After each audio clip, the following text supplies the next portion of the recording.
Welcome into Rob Wright's Gen X Pop Culture. And today's show, we're going to talk about a great movie from 1988, Beetlejuice.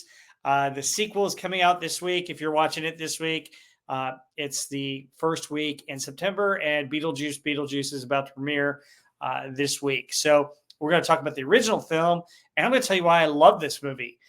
Today, I'm going to talk about the reasons why I love it, and I'm going to tell you about some of my favorite scenes and show you some slides and clips of the movie. So let's get started with this. Just so you know, I am going to see Beetlejuice when it comes out this Friday. Actually, I think it comes out on Thursday, but I'm seeing it Friday afternoon after work, and I will have a non-spoiler review here on this channel. I'll also have an instant reaction to it as well on this channel. So let's get started with the original movie, which is a classic. I think it's a hilarious, funny movie. And here's why I love it. I think Michael Keaton's a great actor. I love him in so many different movies. He was great in Night Shift. He was great in Mr. Mom. He's great in Beetlejuice. He was great in Birdman. He was Batman, for goodness sake. And I didn't think he'd pull it off, but he did. So I just think he's a great actor, and I really enjoyed him in this movie. He's hilarious. Tim Burton originally wanted Sammy Davis Jr. for the role.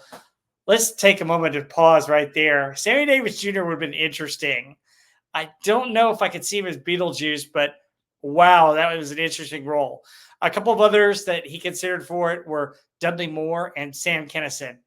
Now, I don't know how far to the extreme you'd wanted to go with this movie, but if you think about Dudley Moore, I think of Arthur and a couple of other roles that he played, and him being more like Arthur as Beetlejuice just didn't quite fit.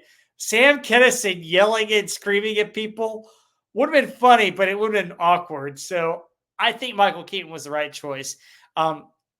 Apparently, Burton met with him several times. I've heard Michael Keaton talk about this. At first, Michael Keaton didn't exactly get the script, and Tim Burton was like, actually, you got to kind of see it before you get it. And after like 3 meetings, he finally agreed to do it. And Michael Keaton came up with the wardrobe. He just had all different time periods, and he kind of mixed and matched costumes. And he picked out the teeth, and he designed the walk for Beetlejuice. And then when he wanted the wig, he got the wig that was just all flashy, that looks like he stuck his finger in an electric socket, is how Michael Keaton has described it. And he also designed other aspects of the character. So this is 100% Michael Keaton. And I've heard that the original is one of his favorite movies of all time. The other thing about it is he ad-libbed a bunch in this movie. And that's what I think makes it so great, because there are little one-liners that he uses that just crack me up. And I'm going to talk about some of those when we get to my favorite scenes. I love the rest of the cast. Geena Davis is Barbara. She's fantastic and fun to watch. I think she's an absolute sweetheart. And I was fortunate at one of the cons to actually meet her in Dallas this year. And she was so sweet and warm and welcoming. And I got her autograph on a Beetlejuice slide. And it's great. And it was wonderful meeting her. I actually asked her about, did you know that she tried out for the Olympics as an archer? Yes, she was good at archery. And I asked her about that.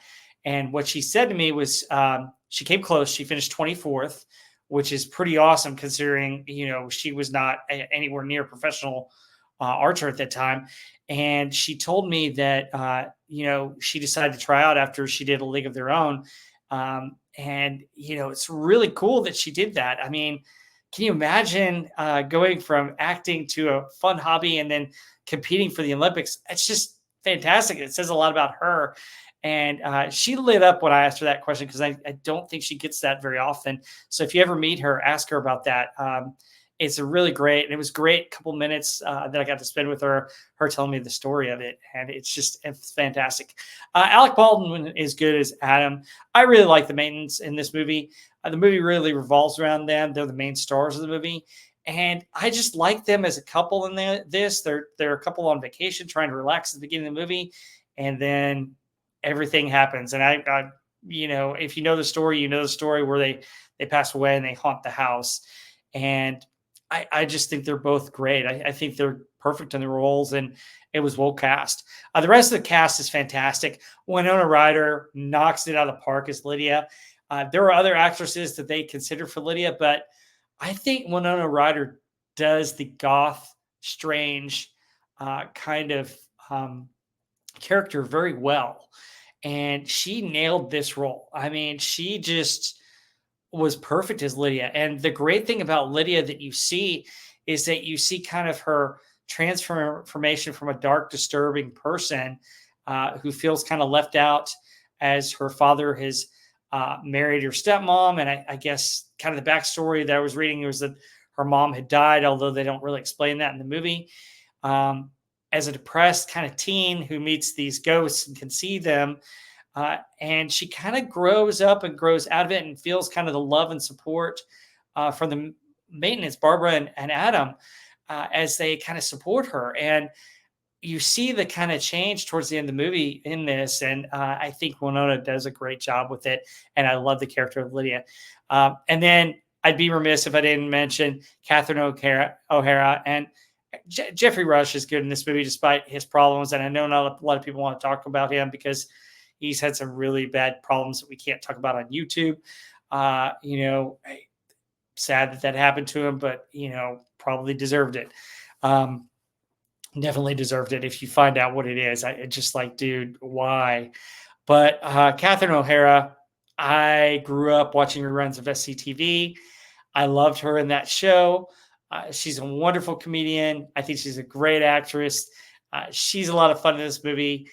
She plays just an eccentric artist, and she's just hilarious. She cracks me up every time. So I think overall the cast is just fantastic, well casted, well directed, and well written. The music, I'd be remiss if I didn't mention the score. Danny Elfman's score is perfect for this movie.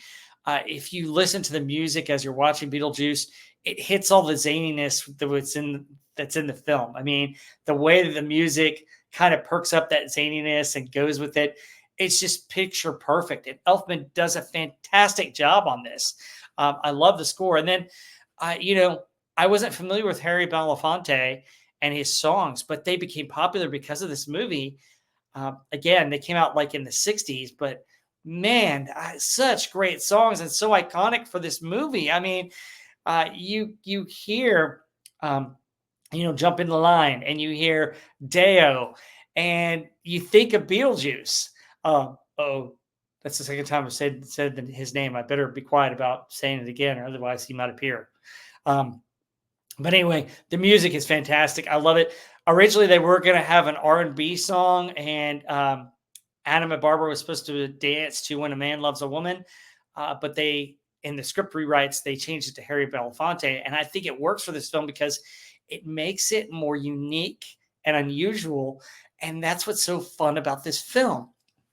Now, the other great thing about this film that I think you have to recognize is the makeup and special effects.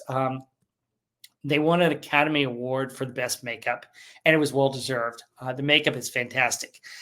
Just Michael Keaton's makeup alone is amazing for Beetlejuice, how he brings that character to life for the makeup. But the rest of the makeup and the rest of the artistry in going into this film was fantastic. They did a lot for it. So Burton was looking for kind of a B-movie look, and he captured it really well.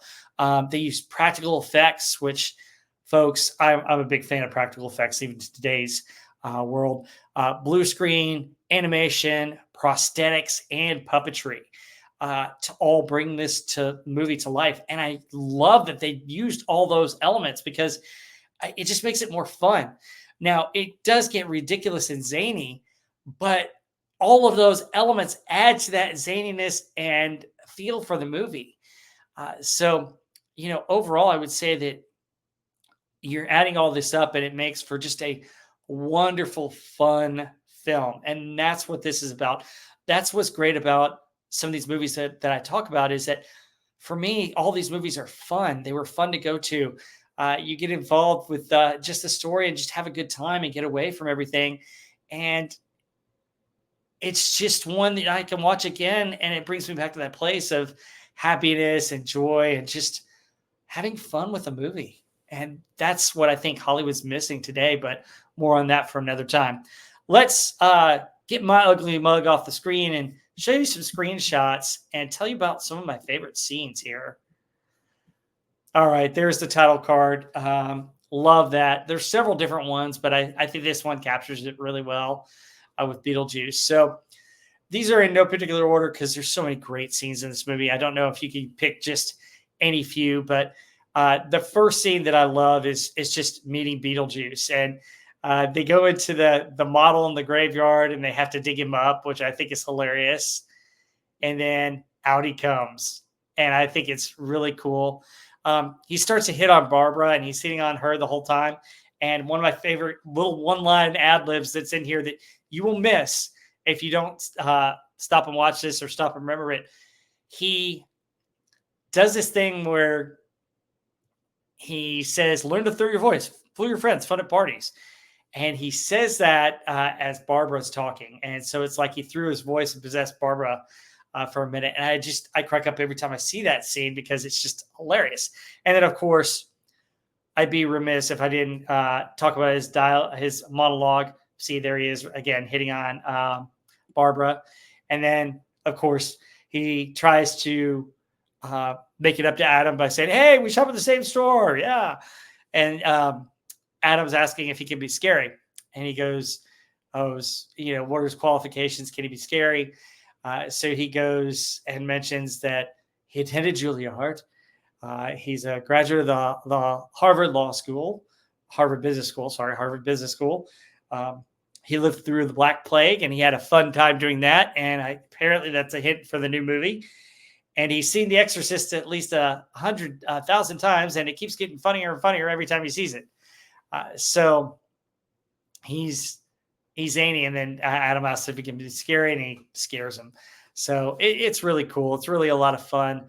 A very funny scene, and you get to see the zaniness of Beetlejuice just right here in his introduction. And I'd be remiss if I didn't mention the part where they leave, they go home, and he goes, nice blanket model, and he kicks the tree. Now, apparently, I was reading about this. Michael Keaton wasn't supposed to knock over the tree, but he accidentally kicked too hard and knocked it over, and they kept it in the film, which I thought was really good. Okay, the next scene is the scene that everybody talks about when they see this movie. They always reference this song, the dinner scene with Deo. And, Catherine O'Hara just cracks me up in this. Her outfit with the single glove and how she's trying to impress all these artsy folks.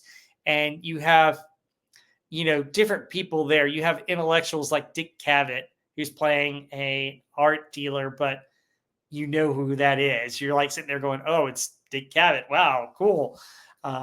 And you've got all these different cast of characters, and they're about to eat their shrimp cocktail, and we're introduced to all the different folks in here.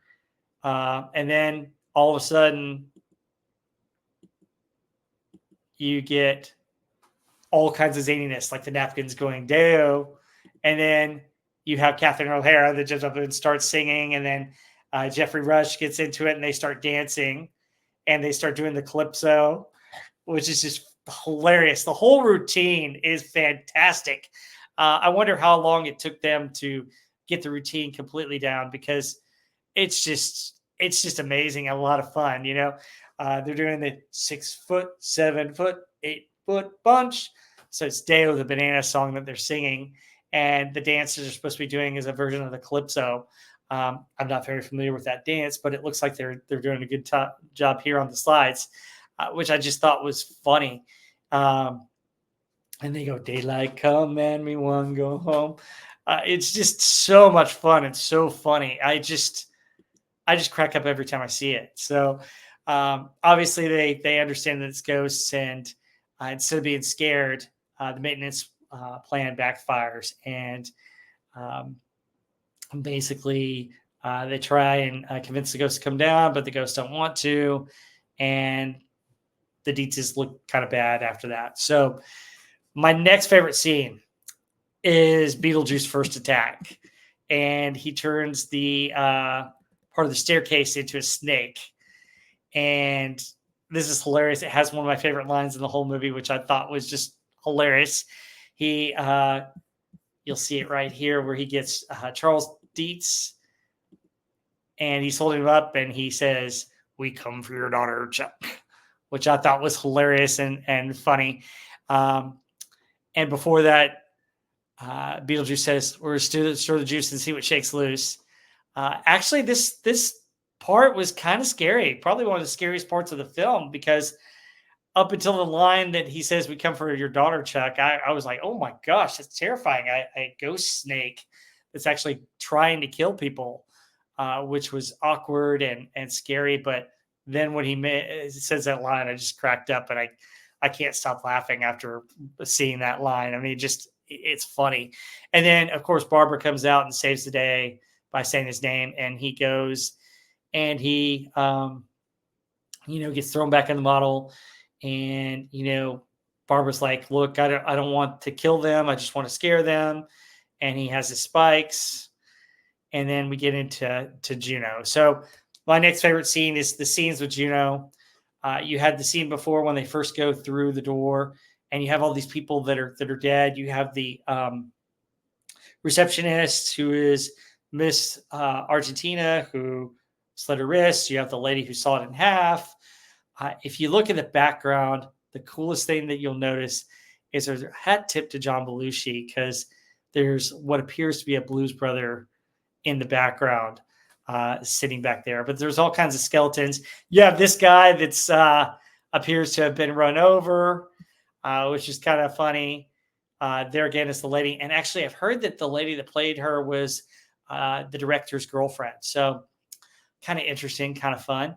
Then you have Juno, and I think she's great. She tells him about Beetlejuice, gives them ideas, and tries to help them out.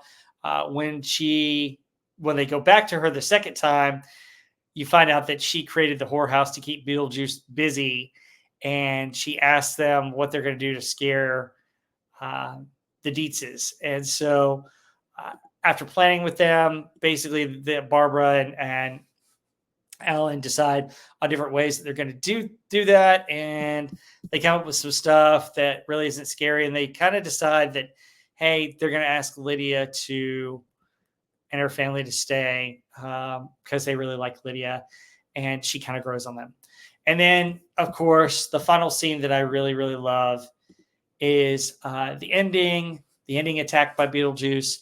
So Otho has gotten a hold of the handbook, and he's summoning the Maitlands in their wedding clothes, and they're appearing, and they appear old, and Lydia is trying to save them, so she makes a deal and says Beetlejuice's name 3 times, and he appears, and it's hilarious. This whole merry-go-round type thing, carnival theme, which goes with what Charles was trying to do to the town.